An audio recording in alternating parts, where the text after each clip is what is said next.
President Biden must pardon Donald J. Trump. At least hear me out, because I know it sounds maybe a little insane. Currently, Donald Trump has 71 felony charges that he is fighting in 4 separate indictments. The most serious charge right now is RICO. It carries a minimum 5-year sentence.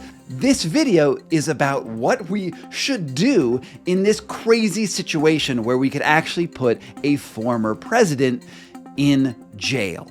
Now, the left fantasizes about this, right? The idea that someone who tried to flip an election, a legitimate election in his favor through lies alone, that should be a crime. In fact, well, it is a crime. No one is actually above the law, but there are a lot of historical precedents for what you do in a situation like this. After President Nixon was, in a lot of hot water after the Watergate hearings. Because people have got to know whether or not their president is a crook. Well, I'm not a crook. It was clear that he was not going to be able to remain president. His whole "I'm not a crook" thing was not going to hold up. When he resigned, Gerald Ford's first action was to pardon him.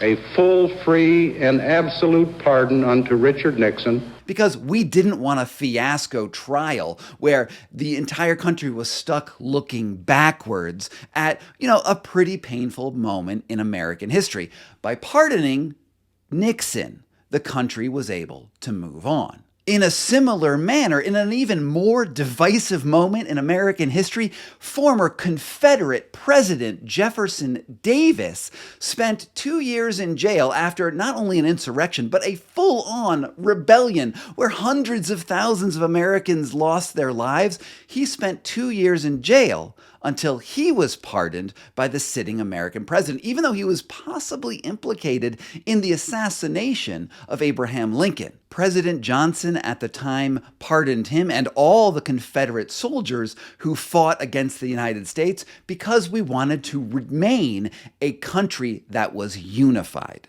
The reason that we have laws at all isn't because there's this sense of like an ultimate justice in all cases. It's actually to avoid civil violence. Laws are there so that when you have a trial, it doesn't end in bloodshed. Now, I know that President Donald Trump looks pretty darn guilty. The evidence is enormous against him. But if you actually put him in jail, let's look at some other historical precedents where this has happened, and you can see, well, that it's pretty bad. I'm going to give you 2 examples. Let's talk about Brazil for a second. There are 2 main leaders in the last, say, 10 years. We have Bolsonaro and Lula. Lula is the more liberal guy. Bolsonaro was the more Trumpy guy. And Lula, the liberal, was put in jail on corruption charges. He was elected more or less out of prison when the Trump-ish guy, Bolsonaro, was in office, and it looks like Bolsonaro is going to go back into jail. What this is going to lead to is a tit for tat back and forth. One person gets out of jail, and they put the other person in jail. I saw the same thing happen when I was living in the South Indian state of Tamil Nadu in India. I was there for, 3 years as an investigative journalist writing on some other books.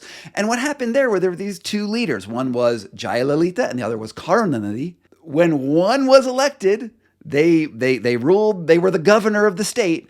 And as soon as they got unelected, they were put in jail and the other one came out. And they traded this way like 3 or 4 times, each time undoing the prior governor's improvements and changes to the law. And it led to like pretty bad stagnation.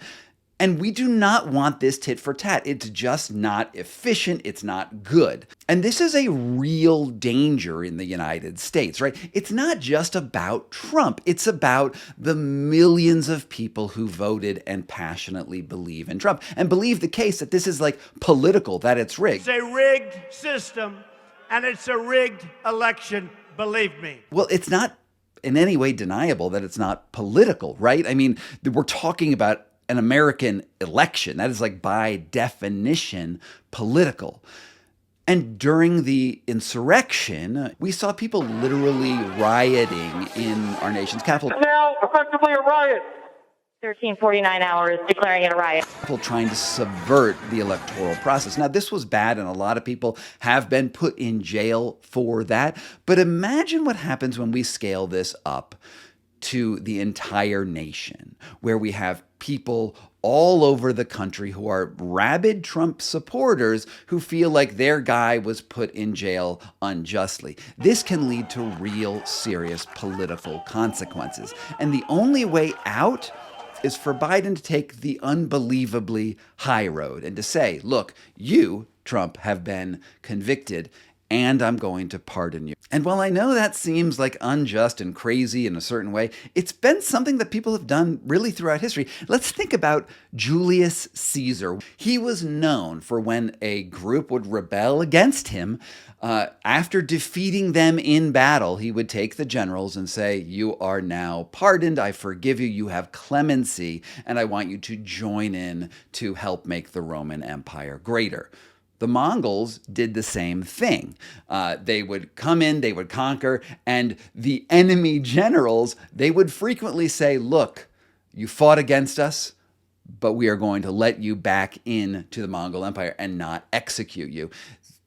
The reason why this is so important is because it lets the sitting leader, the actual power holder, diffuse the potential for violence and rebellion in the future.